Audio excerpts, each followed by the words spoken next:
Senhor presidente, senhores senadores, senhoras senadoras,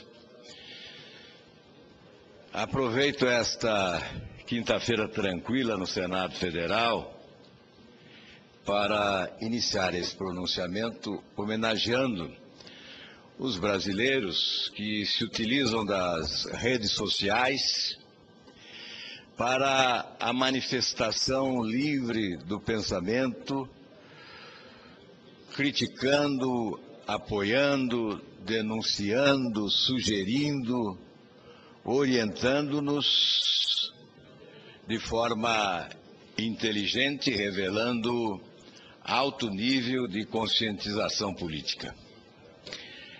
Eu confesso que, quando aderi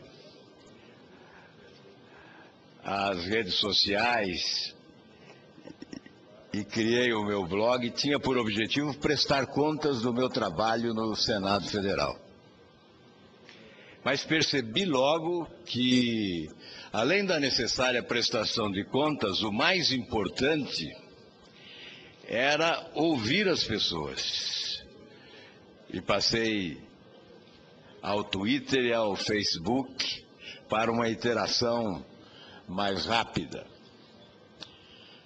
É uma espécie de termômetro a medir a pressão das aspirações populares. É deixar a tribuna, ir até ali, o laptop sobre a bancada, senador Pedro Trax, e verificar o que os brasileiros estão entendendo do que afirmamos aqui. São favoráveis ao nosso pensamento ou são contrários? É evidente que não se faz uma pesquisa científica, que nós não podemos sequer afirmar tratar-se da média da opinião pública brasileira, o que se lê nas redes sociais. Mas que é uma parte inteligente da sociedade se manifestando, se pronunciando sobre os temas do dia a dia, não há dúvida que é. Por essa razão, hoje, as minhas homenagens àqueles que me ajudam, como tenho certeza a outros senadores, a exercer o seu mandato com uma proximidade maior com as aspirações do povo brasileiro. Hoje pela manhã, escrevi que voltaria a essa tribuna e que tinha vários temas, mas que aceitaria sugestões. Imaginem a seleção de sugestões. Eu vou enumerar algumas delas. O que querem ouvir os brasileiros? Bisteca de Ivaiporã, comente sobre o governo que não ajuda os municípios de partido diferente, causando descaso. Lilian Cruz, acho bom o senhor ir se inteirando sobre as obras da Copa. Angélica, que tal abrir a caixa de Pandora, advogada da capa da Veja da semana passada e a máfia que se instalou no governo do Distrito Federal. José Antônio Pérez, pode voltar a falar sobre gastos públicos, ineficientes e exagerados, fator que levou a Grécia ao buraco, dívida pública, corrupção e falta de investimentos. Marcelo, acho que o senhor deveria comentar sobre a questão dos aposentados, reforma da Previdência, fator previdenciário, reajuste para aposentados e pensionistas. A Leila, várias sugestões da Leila. Fale do dinheiro público equivocadamente empregado em clubes particulares, sendo usado como propaganda pessoal de políticos. Fale novamente do estelionato eleitoral, no que tange às privatizações, e pior ainda, financiadas com dinheiro público.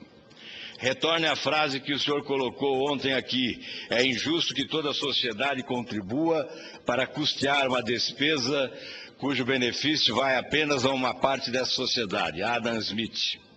A Leila diz: senador, fale desses balanços de investimentos no estado do Paraná. Sobre os investimentos no Paraná, há aqui uma coleção de sugestões. porque a Gazeta do Povo iniciou um debate esta semana, mostrando que o Paraná ficou na rabeira entre os estados da federação em matéria de investimentos públicos na última década. Por isso, como foi o tema mais sugerido, falarei a seguir sobre ele. Mas um outro tema, muito solicitado, senador Moca, a Maria Helena, por exemplo, e tantos outros, a PEC número 5, que era 270 na Câmara dos Deputados.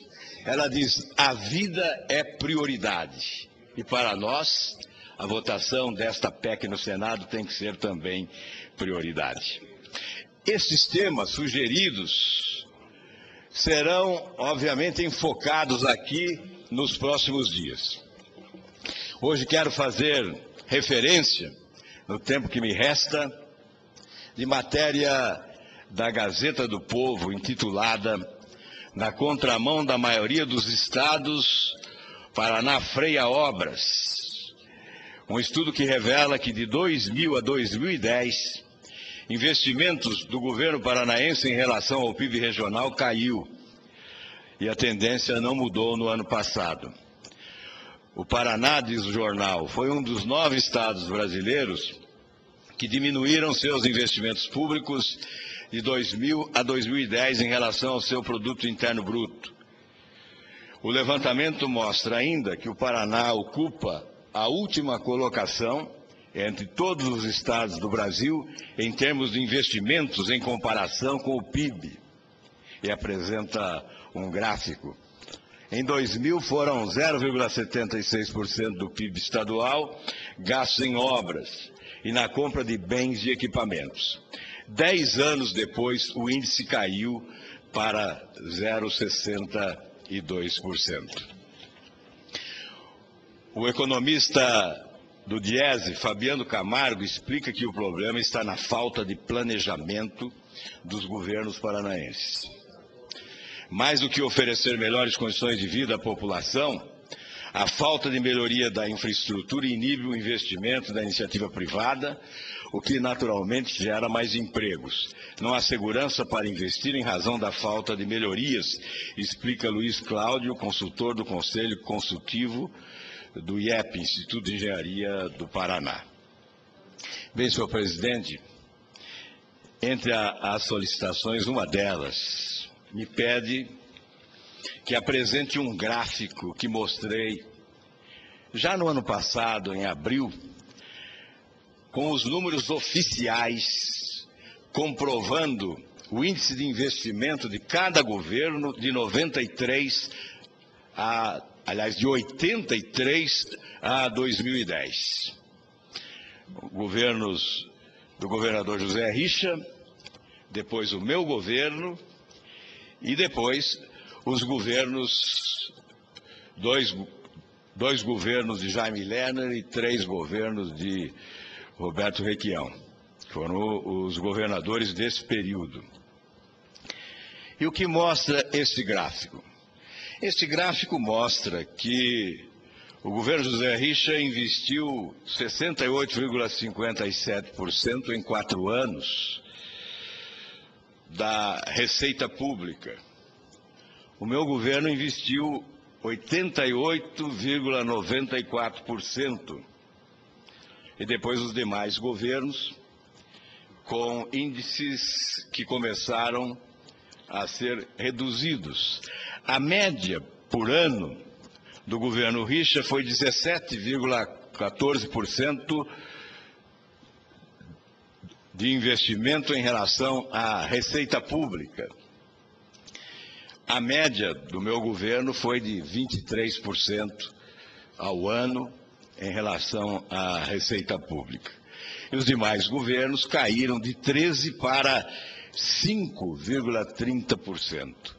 5,30%. A receita cresceu.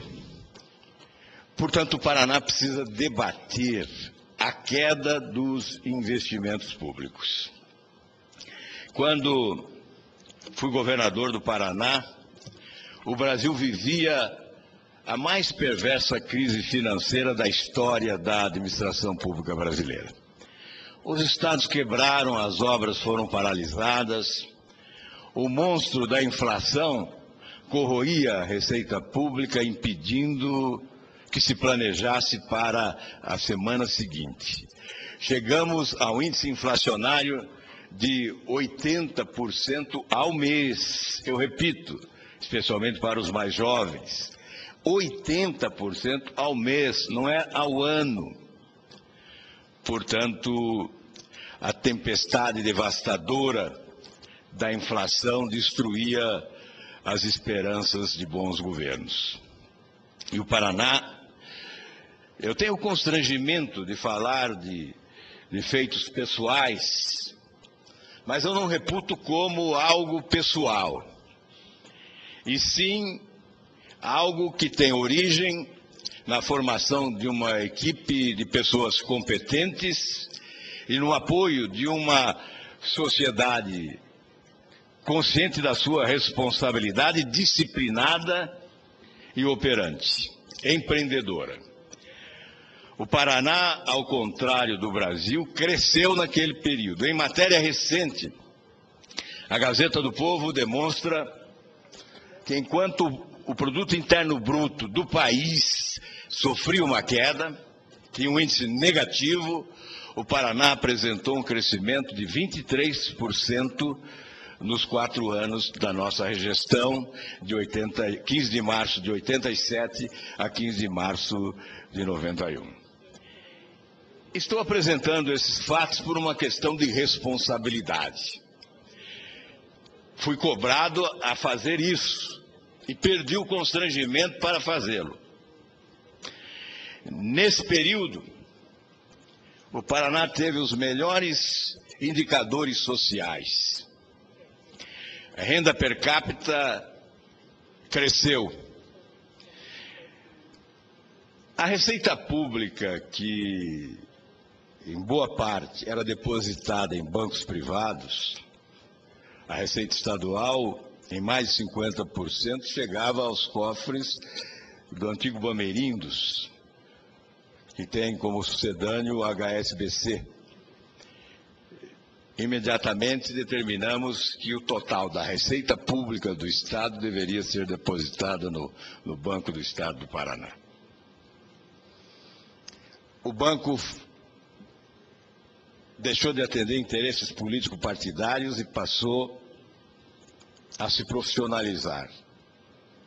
O Banco Múltiplo surgiu com administradores qualificados tecnicamente. Era o 17º banco no ranking nacional, passou a ser o 7º banco no ranking nacional e o 2º banco público. Foi um instrumento extraordinário de fomento do desenvolvimento do Paraná naquele período.